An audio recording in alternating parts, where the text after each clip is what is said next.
દ્રૌપદીના ચીર ઉડાતા ત્યાં કોણ નહોતું? અખિલ બ્રહ્માંડના માલિક કૃષ્ણ પરમાત્મા આખું વિશ્વ જેને બનાવ્યું હોય, તમને ને મને બનાવ્યા હોય, ધરતી આકાશ સૂર્ય ચંદ્ર બાપુ પવન પાણી બનાવ્યું હોય, એને ખબર ન હોય કે અહીં બેસ તો ભીલ મને બાણ મારશે, એને ખબર ન હોય. ભીલના બાણથી કૃષ્ણ પરમાત્માને વિંધાવવું પડ્યું તો બાપુ એનું શું કર્મ હશે? મને આમાં ટપા નથી પડતા, તમને પડતા હોય ભલે. એટલે એવું નથી કહેતો કે ખોટું કરવું એમ, ભલે સત્યનો છેડે વિજય થતો હોય છે કદાચ, પણ મને એમ થાય હાવ હાવ હાચે હાચી મહેનત કરે ને એવડે એમના બે પાંદડે થતા જ નથી કોઈ દી. મેં તો જેટલાય જોયા. ખોટું કરવું એવું એવી મારી વાત નથી, પણ ક્યારેક આપણને દાન જ થઈ જાય નહીં. કોકનું જોઈને તમારે એમ થાય કે મજા આવડા નકરા દુનિયાના રોલ જ કરે છે ને કેવી ગાડીઓ લઈને ફરે. આપણે ક્યારેક ઈચ્છા થઈ જાય પણ કરાય નહીં. જોકે પાછા ઈવડે સાના મને મારે એટલો ખાતા હોય, ઈ પાછું આપણું કામ નહીં ને. ભીષ્મ જેવા બાપુ મહાપુરુષ જે થઈ થાવીને થશે એવો ત્રિકાલ જ્ઞાની મહાપુરુષ, કાલ શું બનવાનું એને ખબર હોય, એને છેલ્લે બાણની પથારીમાં હોવું પડ્યું, એનું શું કર્મ હશે? હે એ ભાઈ પૈસા માર નથી લઈ જવાના આમાંથી, કડીક રહેવા દે ને, કારણ કે આ આગું પાછું કરો છો ને અમારું આગું પાછું થાય.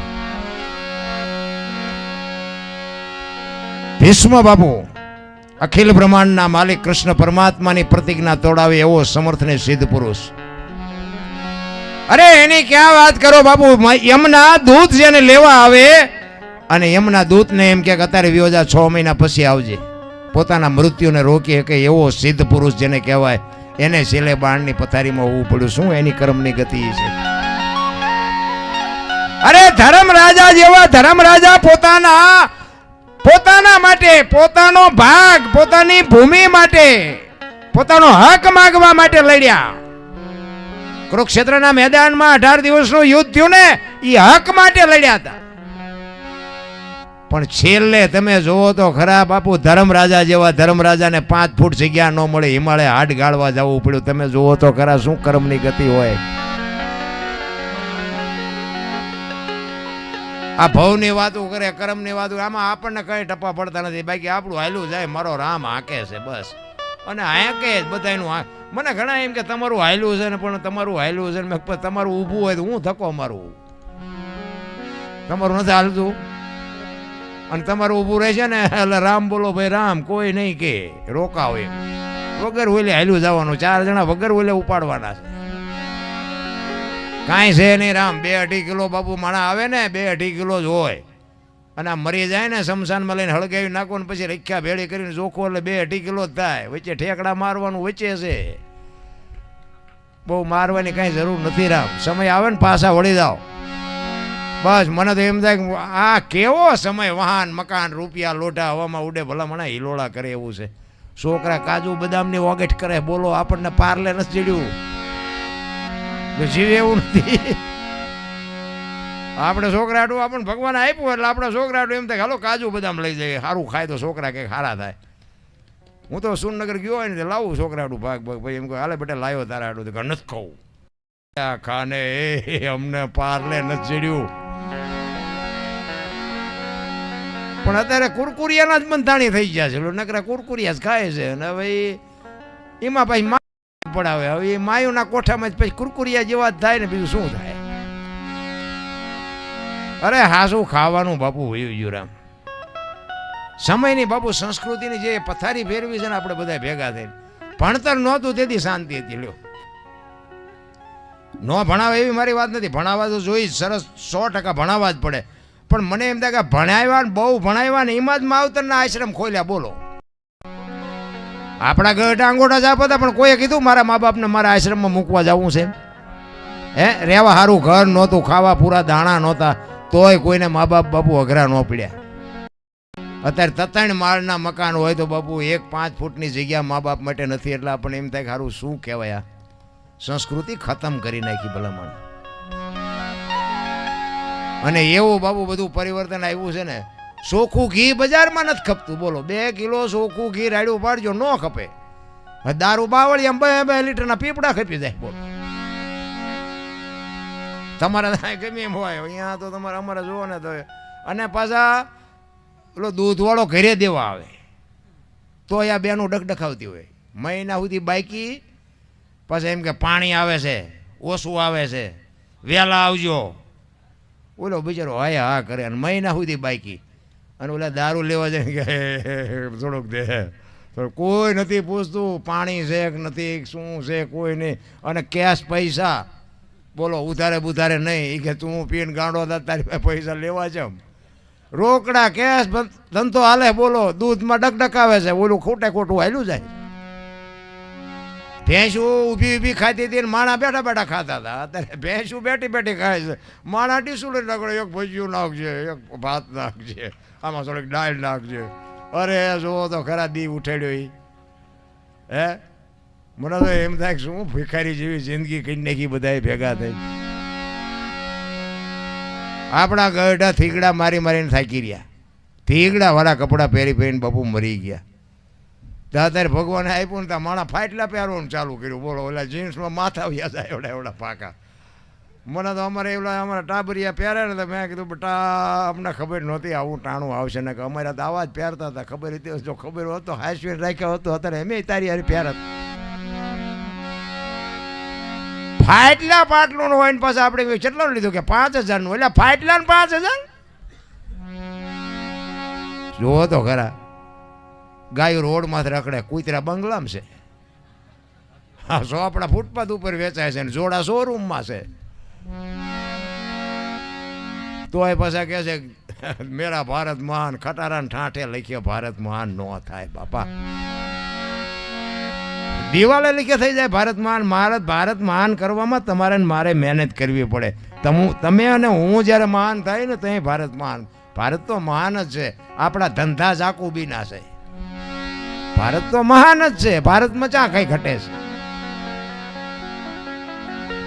અરે સમજાતું જ નથી રામ. અમે બહાર જઈએ ને બહાર એટલે ઘણા બધાને એમાં ગમબી, પાછા અમુકને નોય ગમતા હોય. બધાને ગમબી એવું ન હોય. આમાં બેઠા હોય બધા સાંભળવા ન બેઠા હોય. અમારી ત્યાં ભૂલ આવે એ હાટું બેઠા હોય બે જણા. એટલે એવાય હોય. પણ અમે બહાર જઈએ ને કોઈ સાધુ સંત ભેગા હોય ને તો અમુક ઘણા એમ કે હાલો હાલો એ બાપુ અમારે ઘરે પગલાં પડાવવા, તમારે પગલાં પડાવવા. એમ કે ભાઈ અમારા પગલાં શું પાડવાનું હોય? કોઈ સાધુ સંતોના પગલાં પાડવાની કે ના ના બાપુ હાલો હાલો. એટલે આપણે જઈએ એમ થાય કે હાલો ને રાજી થાય. હવે અમારા પગલેથી શું ફેર પડવાનો હતો? જઈએ અને એ રાજી થાય. આપણને ચા પાણી પાય આ તે કરે બધું. હવે ઘરે જઈએ ને ત્યાં ઘરના બૈરા એમ કે બહાર ઉભા રહેજો, પોતા કર્યા છે પગલાં પડશે. એટલે અહીંયા મફત પાડી છે તો નથી પાડવા દેતા. ઓલા બધા મફત પડાવે છે બોલો. પણ ખરેખર આમાં મેઇન મુદ્દો શું છે ખબર છે? બે સાચા છે. બેને સ્વીકારી લેવાની વાત છે. મારો કહેવાનો અર્થ છે ને, કારણ કે એ નથી પાડવા દેતા એ સાચા છે અને તમે પગલાં પડાવો છો ને એ સાચા છો. કારણ કે તમે એક જ દી પગલાં પાડવાના છો હો. અને ઓલા 360 રોટલા કરી દેશે એટલે એ કે કરવું પડે. સાચા બે છે. પછી ડખા ન કરે. અમે ગયા હતા મોરવાડા, અહીંયા 10 જગ્યાએ પગલાં પાડ્યા એટલે બપોરે રોટલા વગીને રેવી આપણે. એટલે એમને એમ કેવું પડે સારું હાલો ને ઘડીક બહાર ઉભા રહે, પંખો ચાલુ છે ને સુકાઈ જાય પછી કહેજો. મારો કહેવાનો અર્થ શું છે કે ઘરની વાત ઘરમાં રખાય. આ ઘરમાંથી જે વંટોળિયા ઉભા, આ હમણાં તમારે વાવાઝોડું હતું અમારે બાપુ સણ્યા જીરું નામ જાતું હતું તો ખેડૂ હળીએ સડ્યા. મેં કીધું ધોડો ધોડો ધોડો બસ ભરો. ચારે બાજુ બાપુ છે ને આપણા જ કરેલા ઉગે છે, કોઈના કરેલા ઉગતા નથી. ઈ વંટોળિયા બાપુ શાંત થઈ ગયા કલાક 2 કલાક રહીને. પણ ઘરમાંથી જે વંટોળિયા ઊભા થાય છે ને એ મેળ જ નથી પડતો. અમારે અહીંયા એક બનેલો દાખલો તમને કહું, બનેલી હકીકત હોય, જોક્સ બોક્સ નથી. એક ભાઈ એક પતિ પત્ની બે રહેતા હતા. નામ ન દેવાય, લાઈવ હાલે હે ને.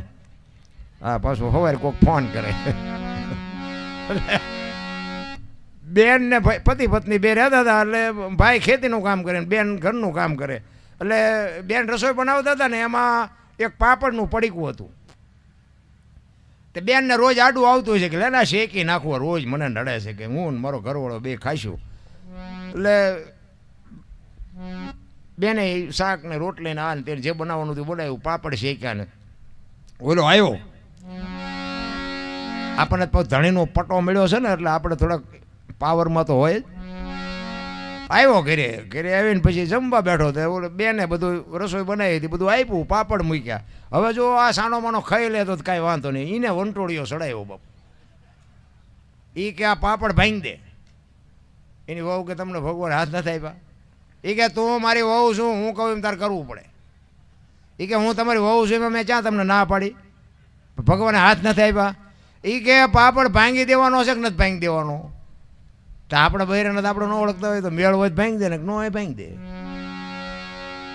એ કે સાના માના ખાઈ લો ને ભાઈ હવે નકામાં. એ કે પાપડ ભાંગી દેવાનો છે કે નથી ભાંગી દેવાનો? બાપુ કે નથી ભાંગી દેવાનો. પાપડ ન ભાંગ્યો, ઘર ભાંગી ગયો, એ રખડે બે.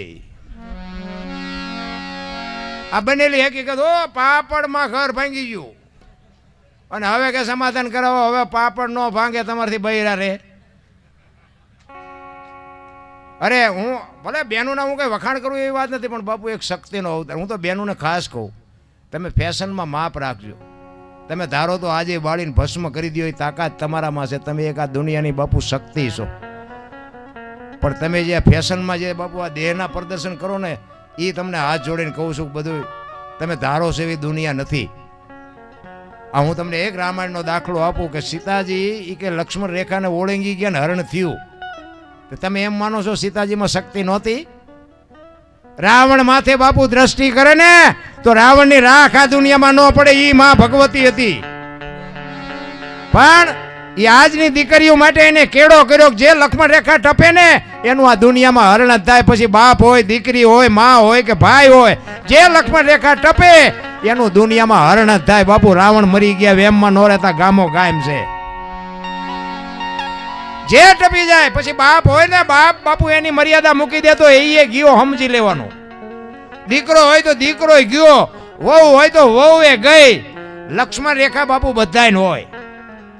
રામાયણ છે ને સે કઈક જુદી.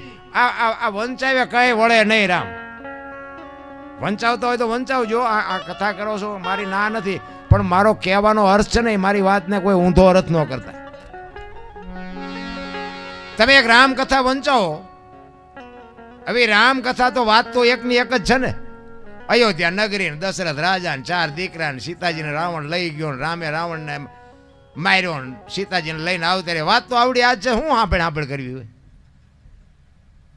આ એકની એક વાત છે. શું સાંભળીને કરવાની? અને તમને ખબર નથી તો અહીંયા જઈને બેસી જાય. બોલો હા બાપુ બહુ સારી વાસે છે, બહુ સારી વાસે. પણ આમાં વળે શું? પણ કથા બાપુ આ તાજી રાખવા માટે શું કામ? કે કથાનો બાપુ વક્તા વાંચતો હોય અને રામ ને ભરતનો પ્રસંગ આવે અને એ બાપુ જે ભાઈ ભાઈના પ્રેમની વાત કરે ને જો આપણા ભાઈ ભાઈના વિખવાદ હોય ને ઘરે જઈને નાનો ભાઈ મોટા ભાઈને બથ ન ભરી લે તો કથાનો કોઈ મતલબ નથી. રામ હાવ અને વહુના જો ડખા ન મટે, દેરાણી જેઠાણીના ડખા ન મટે, માન દીકરાના ડખા ન મટે તો બાપુ કથામાં ફાયદો કોને? મંડપ વાળાને, સાઉન્ડ વાળાને, સાજિંદાને, કલાકારને. તમારા તો ખિસ્સા ખાલી થાય. કાંઈ ન વળે. મારા જેવું કોઈ તમને તમે 10 રૂપિયા છોકરાને નથી આપી શકતા અને આ લાખો રૂપિયા વાપરો અને ઘરે જો બાપુ ઉતરે નહીં તો બાપુ કથાનો કોઈ મતલબ નથી. રામ દુનિયા ધરાય છે, દુનિયા. મારા જેવું સાચું કોઈ નહીં કે. મને તો ઘણા બધાના કલાકારો આ યુટ્યુબમાં પાછા સાંભળે ને કોક, મને ઘણા બધા કલાકારોના ફોન, આવું ન બોલાય. મેં શું કામ ન બોલાય? સત્ય શું કામ ન બોલાય? મને કે પ્રોગ્રામ બંધ. મેં પ્રોગ્રામ ન બંધ થાય. આ બધા હિંમત છે. પ્રોગ્રામ બંધ નથી થવાના. તમે સાચું બોલો, તમને બોલાવે.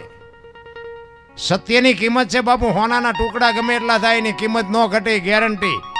હા એ બગસરાનું હોય એની ચોકલેટે ન આવે. હોનું હોય હોનું જ હોય. મારા રામ કહેવાનો મારો મિનિંગ એ છે. સમય મળ્યો છે